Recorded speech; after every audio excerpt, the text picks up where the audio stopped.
नमस्कार, जय हिंद दोस्तों। स्वागत है आप सभी का अपने YouTube चैनल स्तुति दुबे पर। मैं आप सभी को यकीन दिलाती हूँ कि पूरे YouTube हिस्ट्री में आपने ऐसा वीडियो कहीं नहीं देखा होगा, क्योंकि इस वीडियो का कंटेंट ही ऐसा है कि आप अगर वीडियो को शुरू के 5 मिनट भी देख लिए तो आप खुद से बोलोगे ये वीडियो कुछ अलग लेवल का है। और अगर आपने ये वीडियो पूरा देख लिया तो मैं आप सभी को ये गारंटी देती हूँ कि आपके हिंदी व्याकरण से रिलेटेड जितने भी डाउट हैं सब क्लियर हो जाएंगे।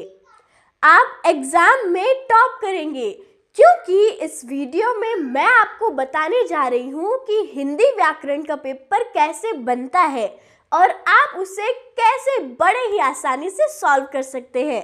तो चलिए बिना टाइम वेस्ट करे स्टार्ट करते हैं।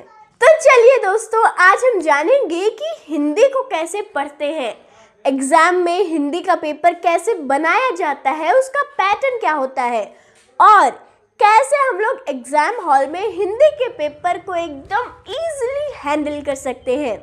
साथ ही साथ इस वीडियो में हम ये भी जानेंगे कि एग्ज़ाम हॉल में हिंदी के पेपर को कैसे बड़े ही कॉन्फिडेंस से हम लोग सॉल्व कर सकते हैं। दोस्तों, हिंदी सिर्फ एक भाषा नहीं है, बल्कि ये पूरे विश्व की प्रमुख भाषा है और हमारे देश की राज्य भाषा है। अब आप सोच रहे होंगे कि ये राज्य भाषा का प्रस्ताव किसने दिया था, तो इसका जवाब है गोपाल स्वामी अयंगर जी ने। उन्होंने ही सबसे पहले हिंदी को भारत की राज्य भाषा बनाने का प्रस्ताव दिया था और इसी प्रस्ताव के बाद हिंदी भाषा को भारतीय कॉन्स्टिट्यूशन में सही स्थान मिला। तो दोस्तों, चलिए अब हम लोग जानते हैं कि भारतीय संविधान में हिंदी भाषा का क्या स्थान है, जो ना केवल आपको एग्जाम में बल्कि जनरल नॉलेज में भी स्ट्रांग बनाएगा। तो भारतीय संविधान में हिंदी भाषा का वर्णन भाग 17 में किया गया है और इससे संबंधित 8 शेड्यूल में भी हिंदी भाषा को ऑफिशियली इंक्लूड किया गया है। तो दोस्तों, अगर आपसे कोई पूछे कि भारतीय संविधान के कितने भागों में हिंदी भाषा का अस्तित्व है, तो इसका जवाब होगा सिर्फ भाग 17 में। और अगर हम लोग संवैधानिक आर्टिकल्स की बात करें तो ये अनुच्छेद 343 से 351 तक डिफाइन किया गया है। तो दोस्तों, अब तक हम लोग ने ये जाना कि हिंदी हमारे भारत की राज्य भाषा है। हिंदी का वर्णन हमारे भारतीय संविधान में भाग 17 में किया गया है और ये 8 शेड्यूल में रखी गई है। हिंदी से जुड़े जितने भी नियम हैं वो अनुच्छेद 343 से लेकर 351 तक दिए गए हैं और ये बात हमें कभी भी नहीं भूलनी चाहिए। तो दोस्तों, अगर आज हम लोग हिंदी पढ़ रहे हैं, अपना नाम लिख रहे हैं, तो सोचिए इस भाषा का निर्माण कैसे हुआ होगा। तो हमारी हिंदी भाषा का निर्माण कई पुरानी भाषाओं से मिलकर हुआ है। सबसे पहले थी संस्कृत, हमारी प्राचीन और शिक्षित भाषा। संस्कृत से मिलकर बनी पाली, जो आम लोगों की बोली बनी।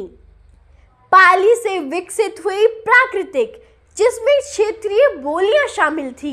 प्राकृत से निकली अपभ्रंश, जो लोगों की रोजमर्रा की भाषा बनी और अपभ्रंश से विकसित हुई हमारी भाषा हिंदी, जो हमारी राज्य भाषा और राष्ट्रीय पहचान है।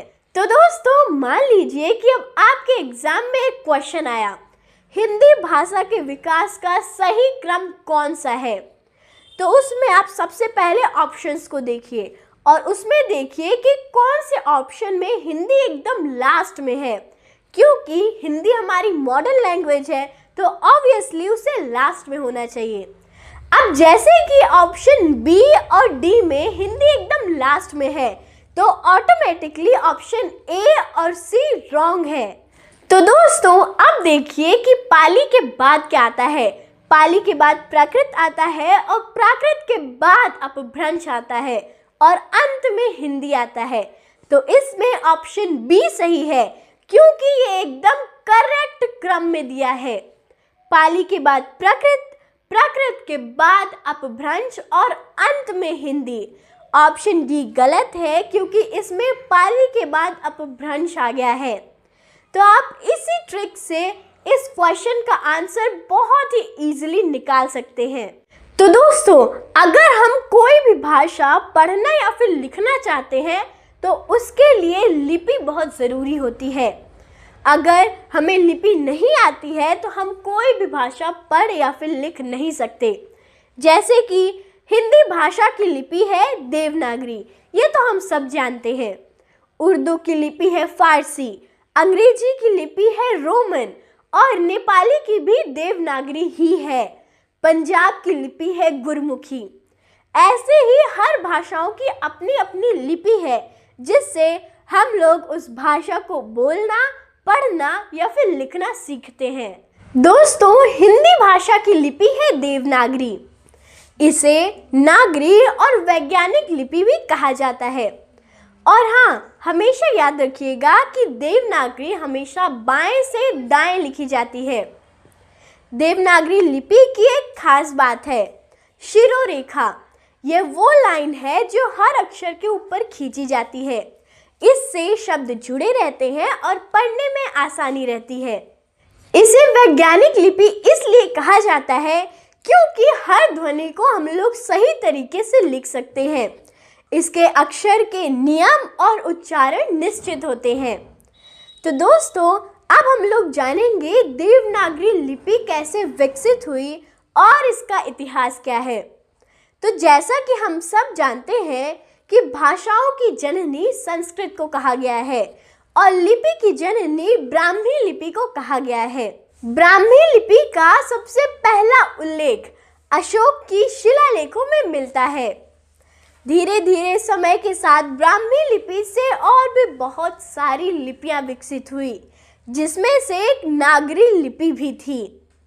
धीरे धीरे जब वो पूरी तरह से तैयार हुई तो देवनागरी के रूप में प्रसिद्ध हो गई। देवनागरी लिपि का सबसे पहला उल्लेख गुजरात के राजा जयभट्ट की शिलालेखों में मिलता है। तो दोस्तों, चलिए अब जानते हैं कि हमारी देवनागरी लिपि कैसे विकसित हुई। तो सबसे पहले थी ब्राह्मी लिपि। ब्राह्मी लिपि से आई गुप्त लिपि। गुप्त लिपि से विकसित हुई कुटिल लिपि और कुटिल लिपि से विकसित हुई नागरी लिपि। नागरी लिपि के बाद आई हमारी देवनागरी लिपि। तो इसे ज़रूर याद रखें, पहले ब्राह्मी, फिर उसके बाद गुप्त, फिर उसके बाद कुटिल, फिर उसके बाद नागरी, फिर उसके बाद देवनागरी। दोस्तों, ये जानकर एग्जाम में आंसर देना बहुत ही आसान हो जाता है और ये हमें दिखाता है कि हमारी भाषाएं और हमारी लिपि कितनी पुरानी और व्यवस्थित है। दोस्तों, ब्राह्मी लिपि भारत की सबसे प्राचीन लिपियों में से एक है और ये भी बाएं से दाएं लिखी जाती है, ठीक उसी तरह जिस तरह हमारी देवनागरी लिपि लिखी जाती है। और ब्राह्मी लिपि की सबसे खास बात यह है कि इसमें व्यंजनों के ऊपर मात्रा लगाकर शब्द बनाए जाते हैं, यानी कि स्वर और व्यंजन को जोड़कर एक पूरा शब्द बनाया जाता है। और यहीं से हमारी देवनागरी लिपि भी डेवलप हुई, जिसमें सेम तरीका है लेकिन और भी व्यवस्थित रूप में है। दोस्तों, अगर हम लोग संविधान सभा की बात करें तो 14 सितंबर 1949 में हिंदी को हमारी राजभाषा के रूप में स्वीकार किया गया था और इसीलिए हर वर्ष 14 सितंबर को हिंदी दिवस मनाया जाता है। तो दोस्तों, चलिए अब बात करते हैं कि विश्व हिंदी दिवस 10 जनवरी को ही क्यों सेलिब्रेट किया जाता है। तो इसकी शुरुआत हुई थी 10 जनवरी 1975 से, जब सबसे पहला विश्व हिंदी सम्मेलन नागपुर में आयोजित किया गया था और इस सम्मेलन की वजह से इस डेट को बहुत ही खास माना जाता है। फिर 10 जनवरी 2006 में भारत के माननीय प्राइम मिनिस्टर मनमोहन सिंह जी ने इसे आधिकारिक रूप से घोषित किया कि हर वर्ष 10 जनवरी को विश्व हिंदी दिवस मनाया जाएगा। तो दोस्तों, आज के हमारे वीडियो में हम लोग ने कवर किया हिंदी की हिस्ट्री, राजभाषा, लिपि और एग्ज़ाम के कुछ टॉपिक्स। लेकिन अभी ये तो बस शुरुआत है।